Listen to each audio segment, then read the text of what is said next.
Hi, today we will be covering the anterior pituitary hormones, specifically the function of the anterior pituitary hormones, follicle stimulating hormone, luteinizing hormone, and prolactin.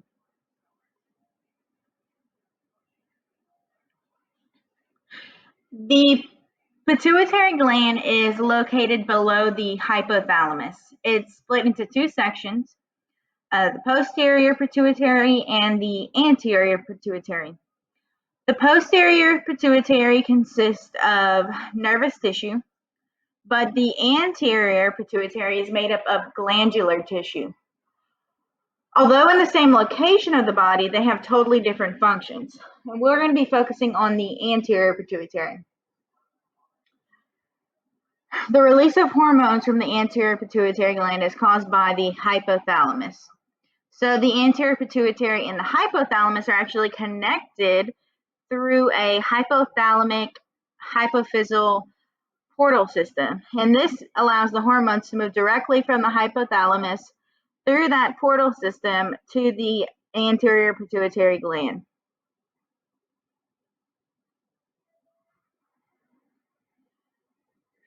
In order for the hormones of the anterior pituitary gland to be either released or inhibited, they must be reached by the hypophysiotropic hormone. Hypophysiotropic hormones are usually released from the hypothalamus. These hormones can either be stimulating or inhibiting. They travel to the hypothalamic hypophyseal portal system that vascularly connects the hypothalamus and the anterior pituitary gland. So let's go over this chain of command. First, the hypothalamic neurosecretory neuron in the hypothalamus secretes the hypophysiotropic hormone into the portal system. And that hormone is going to reach the anterior pituitary. Let's say that it's a stimulating hormone. So the anterior pituitary is going to release its hormone into the circulatory system. And then that hormone is going to travel to its targeted endocrine gland.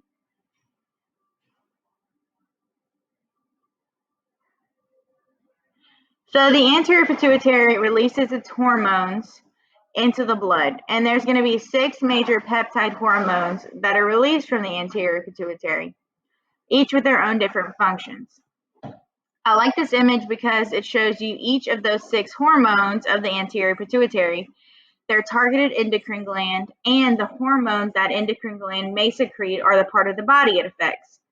You can see here we have the anterior pituitary and we have the posterior pituitary.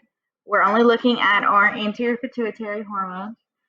We have growth hormone, prolactin, luteinizing hormone, follicular stimulating hormone, adrenocorticotropin, it's hard to say, adrenocorticotropin, and thyrotropin. And we're going to be focusing on FSH, LH, and prolactin. So the first hormone that we are going to talk about is FSH, or follicle stimulating hormone. So FSH is released by the gonadotropes of the anterior pituitary. So once gonadotropin releasing hormone is secreted from the hypothalamus, then those gonadotropes of the anterior pituitary are going to secrete that hormone. And they have an effect on reproductive organs, better known as gonads. So FSH is going to regulate gamete production in both sexes. That's the ova in females and sperm in males. Specifically, FSH lives up to its name by regulating the growth and development of ovarian follicles, which allows the ova or eggs to develop. So it helps the sexual organs the sexual cells to develop in the females and the males, and it also plays a role in secreting estrogen from the ovaries. So in males, FSH is required for the production of sperm in the testes. So we see here in this image, we have our pituitary gland here. The FSH is coming out the anterior pituitary, so it would be on this side. And it's just showing that FSH is secreted to the testes and the ovary. So like we said, the FSH produces the female sex cells, which is the egg, and the male sex cells, which are sperm.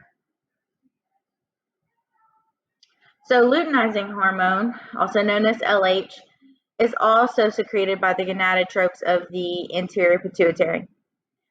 So just like FSH, gonadotropin releasing hormone is secreted from the hypothalamus, and then LH is secreted from the anterior pituitary. LH regulates sex hormone secretion by targeting the ovaries and the testes. So in females, LH functions to control the secretion of estrogen and progesterone by the ovaries, the release of eggs to cause ovulation, and luteinization. So luteinization is the process in which an ovary transforms into a corpus luteum following ovulation. FSH and LH are known as gonadotropins because they regulate the secretion of sex hormones from the gonads, the sex organs.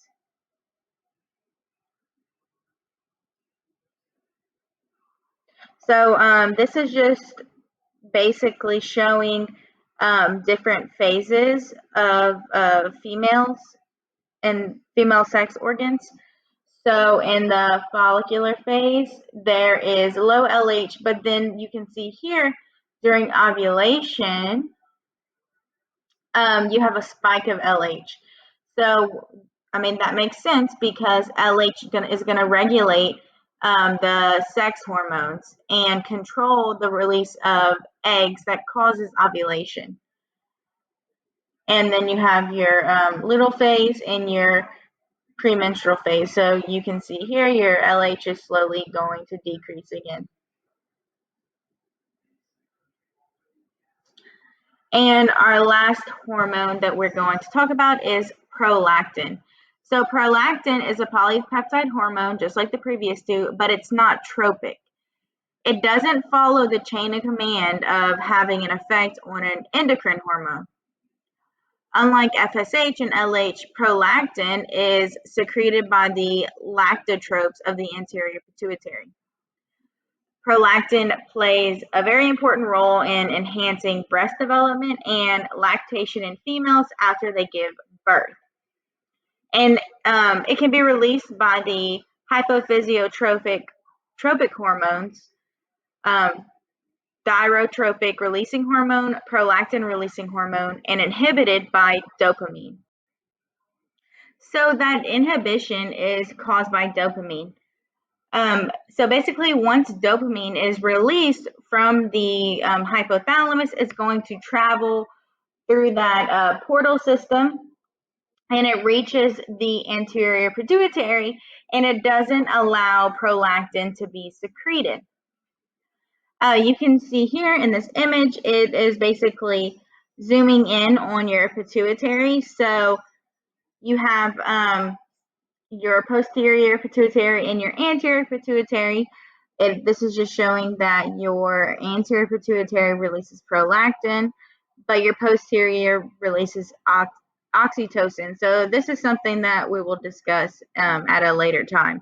But we're just focusing on our prolactin right here. So milk production, this hormone is released, and it's going to target the cells of the breast. So it targets the breast instead of an actual endocrine gland. So that's why they are saying that prolactin is not tropic. It doesn't target an actual gland.